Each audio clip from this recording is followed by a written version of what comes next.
Hello dear learners, इस शानदार सी class में आप सभी का स्वागत है। उम्मीद करते हैं कि आप सभी स्वस्थ होंगे। तो जल्दी से सब लोग जुड़ जाइए जिससे कि इस शानदार सी क्लास को शुरू किया जा सके।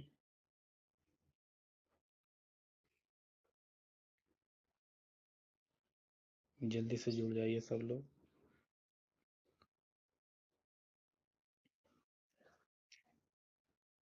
तो चलिए इस क्लास को अब शुरू किया जाए। जैसा कि आप लोगों को थंबनेल से ही पता चल गया होगा कि आज की इस क्लास में हम पीएच मान के बारे में जानने वाले हैं। तो चलिए आइए जानते हैं कि ये पीएच मान होता क्या है। यदि हम पीएच मान की बात करें तो जैसे कि हमने स्केल देखे होंगे, हम सभी स्केल देखे हैं जो जिससे लाइन स्केच किया जाता है।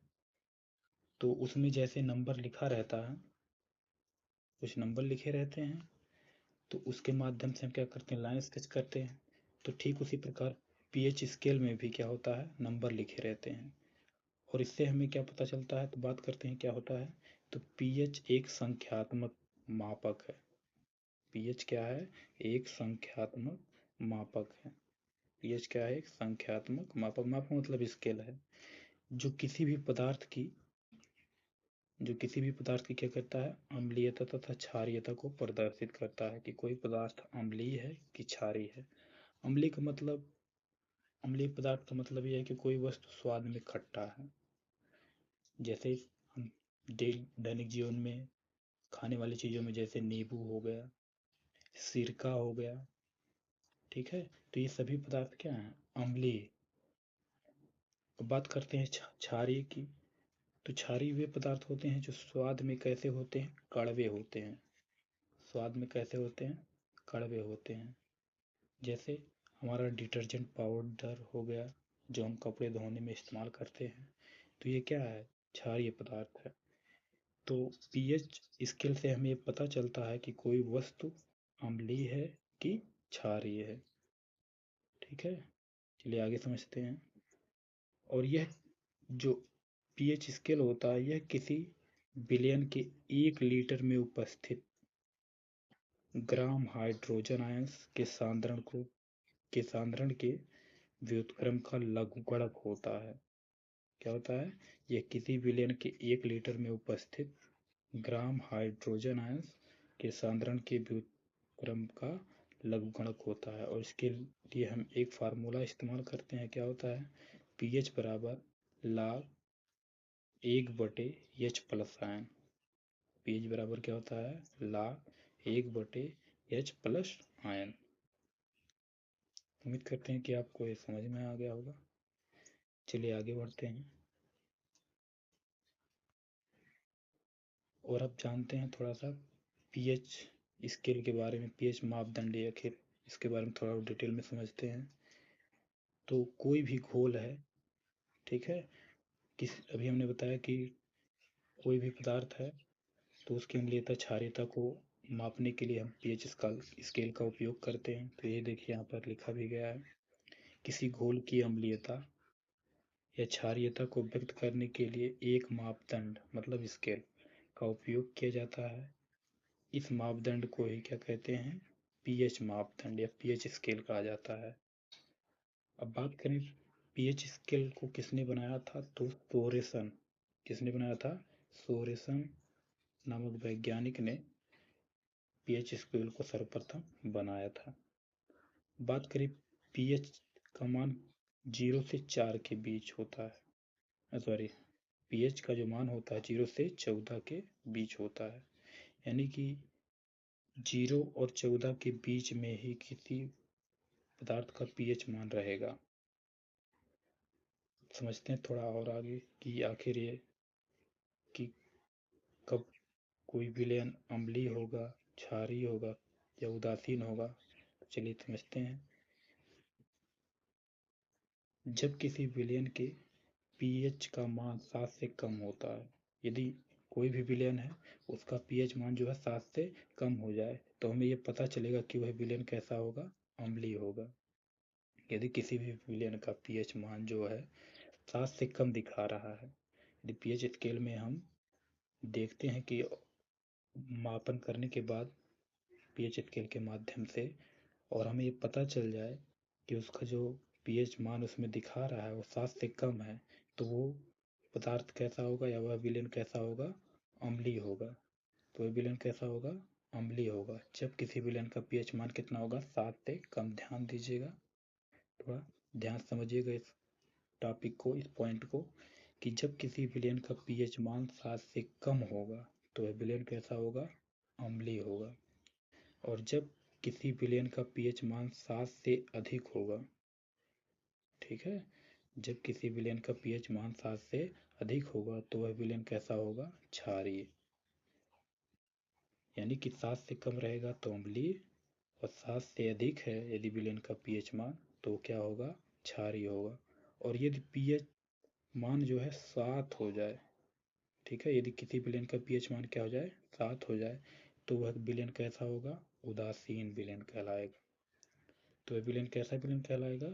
उदासीन विलेन कहलाएगा। थोड़ा एक बार फिर से इसको समझ लेते हैं।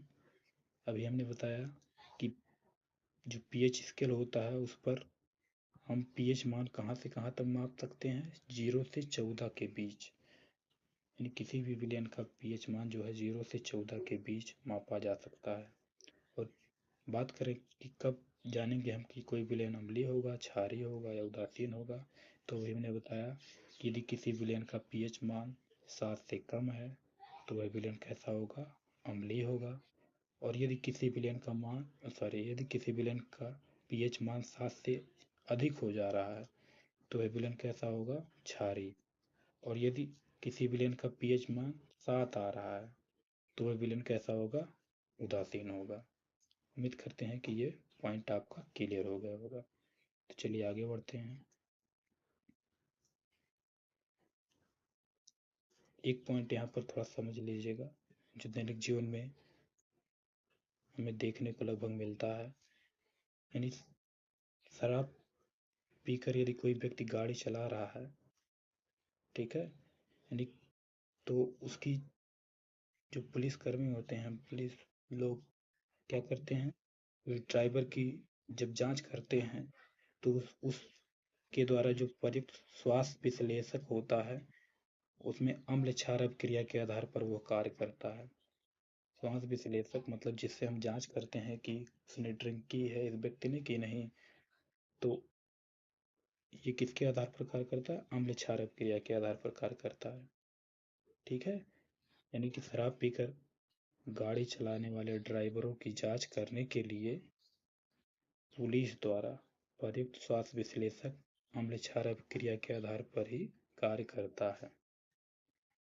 ठीक है, यानी कि कहने का मतलब ये है कि यदि कोई व्यक्ति गाड़ी चला रहा है और ड्रिंकिंग किया हुआ है, ड्रिंकिंग मतलब शराब पी करके, तो उसकी जांच हम जो है स्वास्थ्य विश्लेषक यानी कि अम्ल क्षारक क्रिया द्वारा के आधार पर ही जान सकते हैं। उम्मीद करते हैं कि ये भी समझ में आ गया होगा। तो चलिए आगे बढ़ते हैं। अब बात करते हैं कि पीएच मान कब कैसा होगा और उसकी प्रकृति कैसी होगी, मतलब कितने पीएच मान पर किस विलेन की प्रकृति कैसी होगी, मतलब ज़्यादा प्रबल होगा कि दुर्बल होगा, कि विलेन उदासीन होगा कि दुर्बल क्षार होगा। ठीक है, तो इसको पांच इस विलेन की प्रकृति को हम 5 तरीके से समझेंगे। सबसे बात करते हैं पहले पॉइंट की।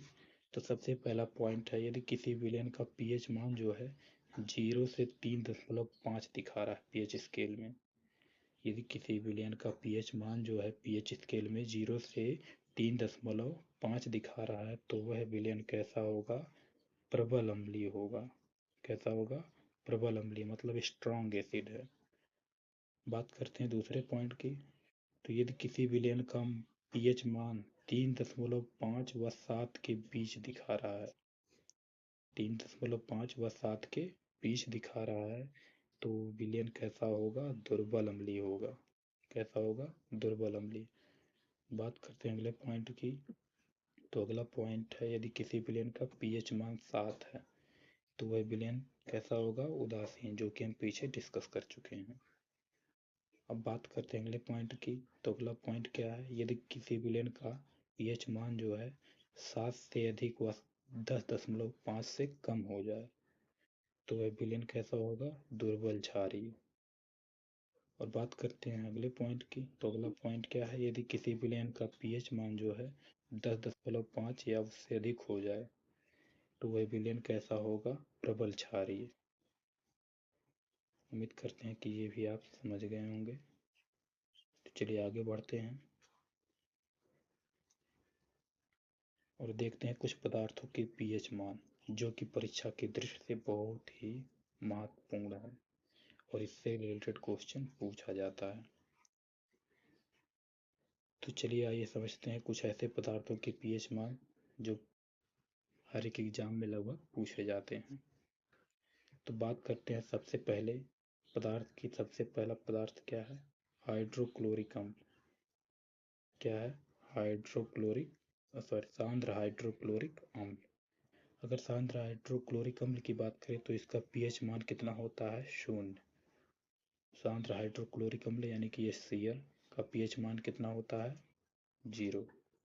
बात करें तनु हाइड्रोक्लोरिक अम्ल, तो तन हाइड्रोक्लोरिक यानी डाइल्यूट, उसको क्या बोलते हैं, कंसंट्रेटेड। तन हाइड्रोक्लोरिक अम्ल की पीएच मान की बात करेंगे तो इसका पीएच मान 1 होगा। और सांद्र हाइड्रोक्लोरिक अम्ल की बात करेंगे तो इसका पीएच मान कैसा होगा, 0। बात करते हैं अगले पॉइंट की। तो अगला पॉइंट क्या है, आमाशय में पाचक रस। आमाशय में पाचक रस का पीएच मान की बात करें तो इसका पीएच मान कितना होता है, 1.5। आमाशय में पाचक रस का पीएच मान कितना होता है, 1.5। और यह भी तनु हाइड्रोक्लोरिक अम्ल ही होता है। ठीक है, यह भी तनु हाइड्रोक्लोरिक अम्ल ही होता है। कौन, जो आमाशय में पाचक रस होता है। चलिए बात करते हैं अगले पॉइंट की। तो अगला पॉइंट है नींबू का रस। क्या है, नींबू का रस। यदि नींबू के रस की पीएच की मान की बात करें तो इसका पीएच मान कितना होता है, 2.5। इसीलिए नींबू स्वाद में कैसा होता है, खट्टा होता है, क्योंकि उसका पीएच मान कितना होता है, 7 से कम होता है। कितना होता है उसका पीएच मान, 2.5। अब बात करते हैं शराब की। तो शराब का जो पीएच मान होता है 2.9 से 3.8 होता है। शराब का पीएच मान कितना होता है, 2.9 से 3.8। फिर बात करते हैं अगले पॉइंट की। तो अगला है सिरका। अगला पॉइंट क्या है, सिरका। यदि हम सिरके की पीएच मान की बात करें तो सिरका का पीएच मान कितना होता है, 4.0 अर्थात 4 होता है। ठीक है, अगले पॉइंट की बात करें तो अगला है बियर। बियर की बात करें तो बियर का जो पीएच मान होता है वो 4.5 होता है, यानी कि सिरके के पीएच के मान से इसका ज़्यादा होता है बियर का पीएच मान। अगले पॉइंट की बात करें तो अगला पॉइंट है कॉफ़ी। यदि कॉफ़ी की पीएच मान की बात करें तो इसका पीएच मान कितना होता है, 5। कॉफ़ी का पीएच मान कितना होता है, 5। चलिए आगे बढ़ते हैं। अगला पदार्थ है शीतल पेय, यानी कि जिसको हम कोल्ड ड्रिंक बोलते हैं, जो हम दैनिक जीवन में इस समय गर्मी का सीजन चल ही रहा है तो जो यूज करते हैं। तो कोल्ड ड्रिंक की बात करें तो कोल्ड ड्रिंक का पीएच मान कितना होता है, 5.5। कोल्ड ड्रिंक का पीएच मान कितना होता है, 5.5। कोल्ड ड्रिंक का पीएच मान कितना होता है, 5.5। अगला है दूध। दूध या घी की बात करें, ये इम्पोर्टेंट है। दूध का जो है पीएच मान पूछा गया है एग्जाम में, तो ये परीक्षा की दृष्टि से महत्वपूर्ण है। दूध या घी के पीएच मान की बात करें तो इसका कितना होता है, 6.5। या कहीं कहीं 6 भी मिल जाता है। चलिए आगे बढ़ते हैं और बात करते हैं अशुद्ध जल की, यानी कि प्योर वाटर, या शुद्ध अशुद्ध जल भी बोल सकते हैं। प्योर वाटर के पीएच मान की बात करें तो इसका पीएच मान कितना होता है, 7 होता है। बात करते हैं अगले पॉइंट की। तो अगला है लार, यानी कि खाना खाने से पूर्व, खाना खाने से पूर्व जो हमारे लार का पीएच मान होता है वो कितना होता है, 7.4। यानी कि खाना खाने से पहले जो हमारे लार का पीएच मान कितना होता है 7.4। लेकिन खाना खाने के बाद पीएच मान बदल जाता है, कितना हो जाता है? तो खाना खाने के बाद लार का जो पीएच मान होता है वो कितना हो जाता है? 6 हो जाता है। खाना खाने के बाद लार का पीएच मान कितना हो जाता है? 6 हो जाता है। अब बात करते हैं अगले पॉइंट की। तो अगला पॉइंट क्या है? रक्त। ये भी इम्पोर्टेंट है और पूछा गया है एग्जाम में। तो रक्त के पीएच मान की बात करें तो इसका पीएच मान होता है 7.4। कितना होता है रक्त का पीएच मान? 7.4। अगला पॉइंट है अंडा। यदि हम अंडे के पीएच मान की बात करें तो अगले अंडे का पीएच मान कितना होता है? 7.7। अंडे का पीएच मान कितना होता है? 7.7। अगला पॉइंट है मानव मूत्र। मानव मूत्र की पीएच मान की बात करें तो ये कितना होता है? 6। बढ़ते हैं अगले पॉइंट की तरफ। तो अगला पॉइंट क्या है? दंत मंजन, यानी कि जो टूथपेस्ट हम सुबह सुबह दैनिक जीवन में यूज करते हैं। तो दंत मंजन के पीएच मान की बात करें तो इसका पीएच मान कितना होता है? 8। बात करें खाने वाले सोडे की, तो खाने वाले सोडे की पीएच मान की बात करें तो इसका पीएच मान कितना होता है? 8.5। अगला है धावन सोडा, यानी कि वॉशिंग सोडा जिसको बोलते हैं, तो इसका पीएच मान कितना होता है? 9। बात करते हैं अगले पदार्थ की। तो अगला पदार्थ है सांद्र सोडियम हाइड्रोक्साइड, जिसको NaOH बोलते हैं। तो सांद्र सोडियम हाइड्रोक्साइड का पीएच मान कितना होता है? 14। सांद्र सोडियम हाइड्रोक्साइड का पीएच मान कितना होता है? 14। ठीक है फ्रेंड्स, आज के लिए बस इतना ही। उम्मीद करते हैं कि आपको ये क्लास समझ में आया होगा। मिलते हैं नेक्स्ट क्लास में। तब तक के लिए आप सभी का इस क्लास से जुड़ने के लिए बहुत बहुत धन्यवाद।